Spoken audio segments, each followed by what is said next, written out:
श्रील प्रभुपाद की जय, गुरु गौरांग की जय। तो कल के सत्र में हमने सुना था चैतन्य महाप्रभु नित्यानंद प्रभु और हरदास ठाकुर को आदेश देते हैं, नवदीप के प्रत्येक घर में जाओ, उन घरों में जाकर उन लोगों से कृष्ण का नाम बुलवाओ, कृष्ण का भजन करने को कहो, कृष्ण की शिक्षा प्राप्त करने को कहो। इस प्रकार से भिक्षा मांगो, उन सबको कृष्ण की सेवा में लगाओ। तो चैतन्य महाप्रभु की आज्ञा का पालन करते हुए दोनों भक्त नित्यानंद प्रभु और हरदास ठाकुर प्रत्येक घर में जाते हैं, भिक्षा मांगते हैं, कृष्ण का नाम लीजिए, कृष्ण की सेवा कीजिए, कृष्ण की शिक्षा प्राप्त कीजिए। अब कुछ लोग अनुकूल होते हैं तो उनको बहुत अच्छा लगता है, वो सोचते हैं कितनी अच्छी शिक्षा है, हमको कृष्ण का भजन करने के लिए कह रहे हैं। लेकिन कुछ लोग प्रतिकूल होते हैं जो उसको स्वीकारते नहीं हैं। ऐसे लोग सोचते हैं कि निमाय पागल हो गया है, निमाय अब इन लोगों का भी दिमाग भ्रष्ट करने वाला है। लेकिन दोनों भक्त अटल थे अपनी सेवा करने में। अब प्रचार करते करते, कृष्ण की शिक्षा देते देते नित्यानंद प्रभु हरदास ठाकुर का भेंट जगाई मदाई से होता है। जो ब्राह्मण कुल में जन्मे हैं लेकिन पापी हैं, दुराचारी हैं, ऐसा कोई पाप नहीं जो उन्होंने ना किया हो। इनके शरीर में पाप का वास है। दोनों मदिरा पीते हैं, मांस भक्षण करते हैं, डकैती करते हैं, चोरी करते हैं। इस प्रकार से निंदनीय कार्यों में लिप्त होकर इन्होंने ब्राह्मण जाति का नाश कर दिया था।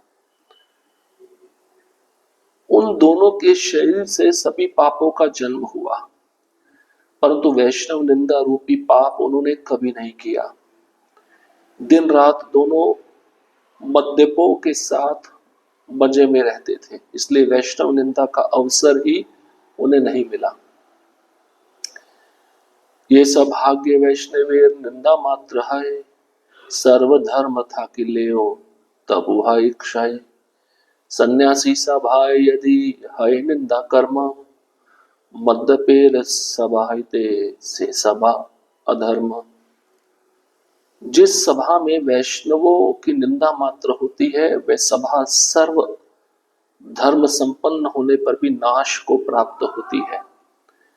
सन्यासी सभा में यदि निंदा कर्म होता है, तब वह सभा मद्यप की सभा से भी अधिक अधार्मिक मानी जाती है।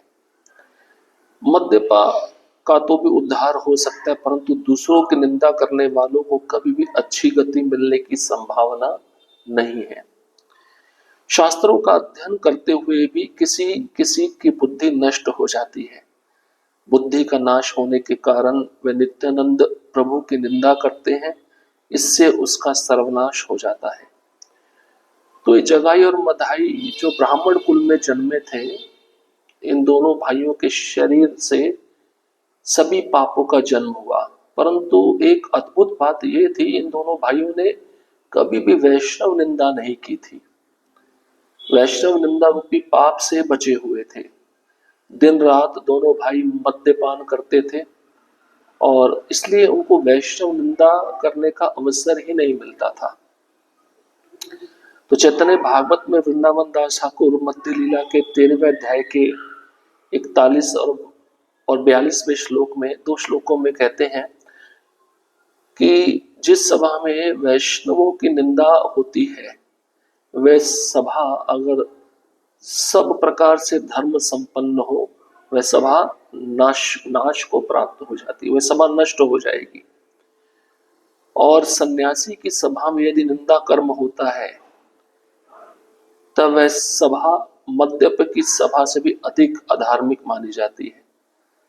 तो मतलब जहां नशा पान करने वाले लोग बैठते हैं, उससे भी अधिक अधार्मिक जगह है, अधार्मिक सभा जहां पे वैष्णवों की निंदा की जाती है। शराब पीने वाले का उद्धार हो सकता है, परंतु दूसरे की निंदा करने वाले का कभी उद्धार नहीं होता, उसको कभी अच्छी गति नहीं मिलती, उसकी अच्छी गति मिलने की संभावना बहुत कम है।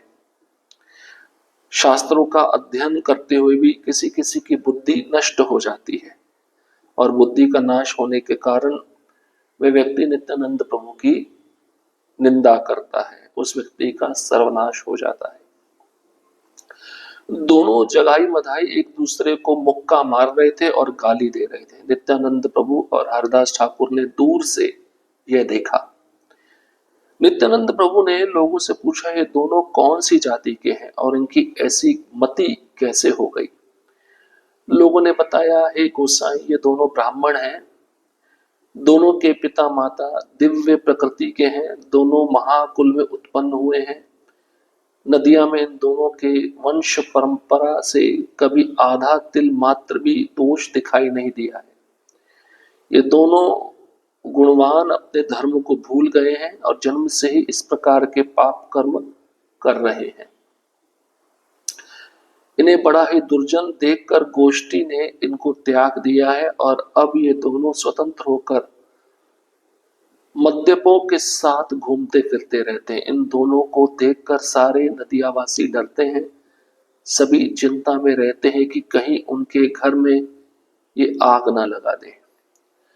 अब दोनों भाई जगाई मधाई एक दूसरे को मुक्का मार रहे थे, गाली दे रहे थे और नित्यानंद प्रभु हरदास ठाकुर ने दूर से दोनों भाइयों को देखा तो नित्यानंद प्रभु के मन में उत्सुकता जागृत हुई। नित्यानंद प्रभु ने लोगों से पूछा, ये दोनों कौन है, कौन सी जाति के हैं और इनकी दशा ऐसे कैसे हो गई? अब लोगों ने बताया, हे नित्यानंद प्रभु, ये दोनों ब्राह्मण कुल में जन्मे हैं, दोनों भाइयों के जो माता पिता है दिव्य प्रकृति के हैं, अच्छे हैं, दोनों महाकुल में उत्पन्न हुए हैं। नदिया में इन दोनों भाइयों की जो वंश परंपरा है, उस वंश परंपरा में कभी भी आधा तिल मात्र भी कोई दोष दिखाई नहीं दिया है, कोई पाप नहीं दिखाई दिया है। मतलब इनके पूर्वज बहुत अच्छे हैं, इनके पूर्वजों ने कोई पाप नहीं किया, कोई दोष नहीं किया। ये दोनों भाई गुणवान अपने धर्म को भूल गए हैं, मतलब ब्राह्मण जाति को भूल गए हैं। ब्राह्मण का धर्म क्या होता है, ब्राह्मण के गुण क्या होता है, इसको भूल चुके हैं दोनों भाई और जन्म से ही इस प्रकार के पाप कर्म कर रहे हैं, बड़े ही दुर्जन हैं और समाज ने इन दोनों को त्याग दिया है। दोनों स्वतंत्र होकर नशा पान करने वालों का संग करते हैं, उन्हीं के संग में घूमते फिरते हैं और सारे नदिया के वासी इन दोनों भाइयों से डरते हैं।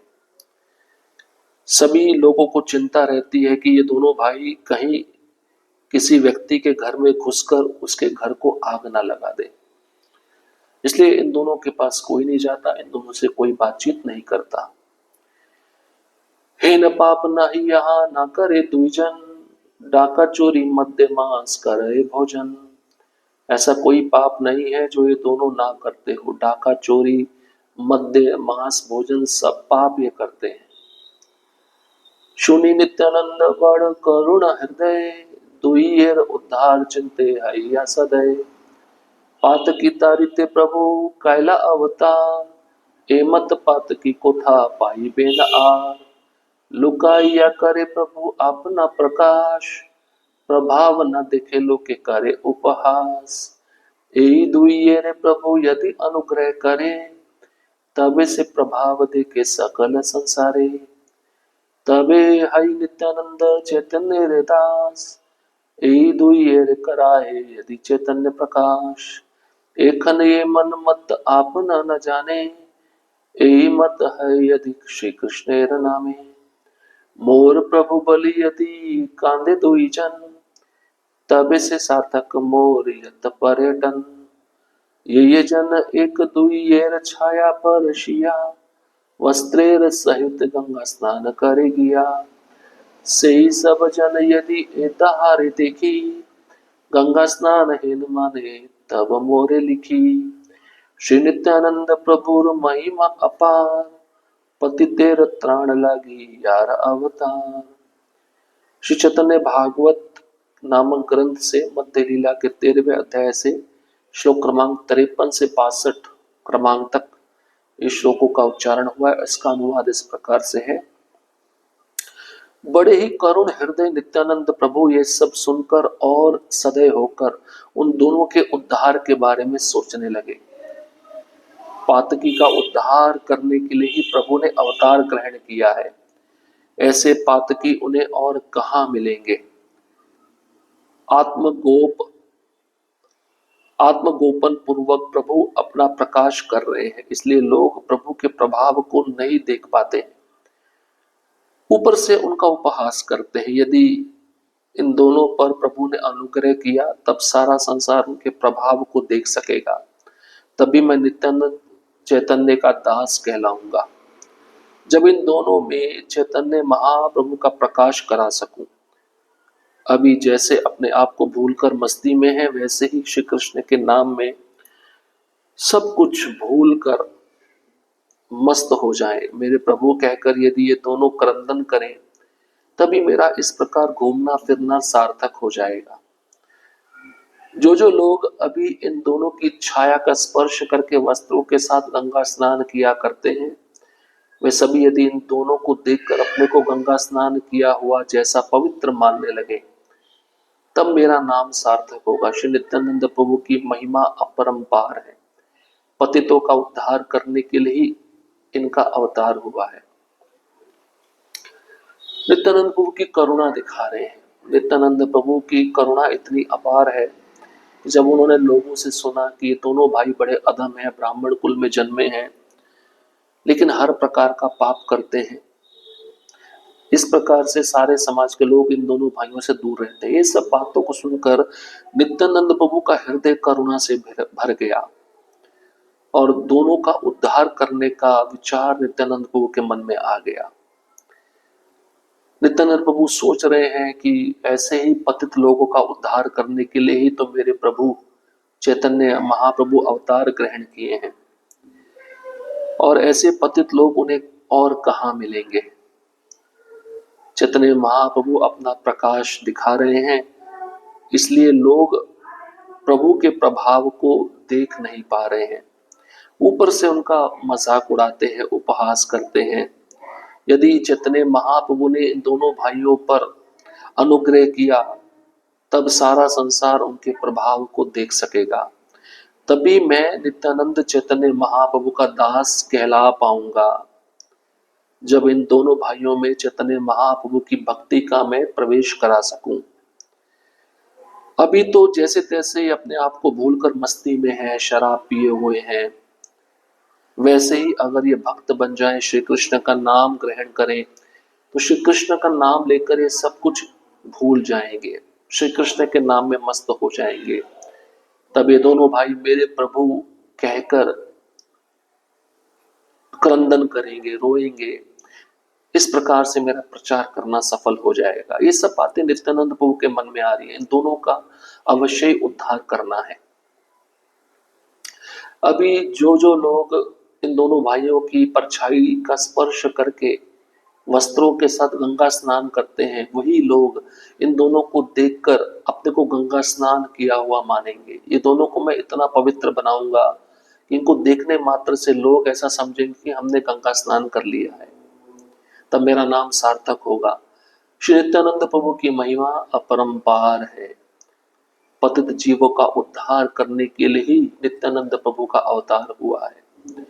इतना सोचकर नित्यानंद प्रभु हरदास ठाकुर से बोले, हरदास, दोनों की दुर्गति देखो। ये ब्राह्मण होकर ऐसा दुष्ट व्यवहार करते रहते हैं।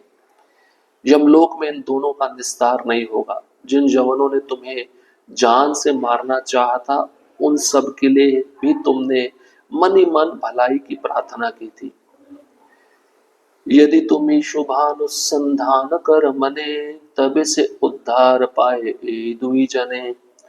तुम्हारा संकल्प प्रभु ना करे अन्यथा, आपने कहिला प्रभु ए तत्व कथा।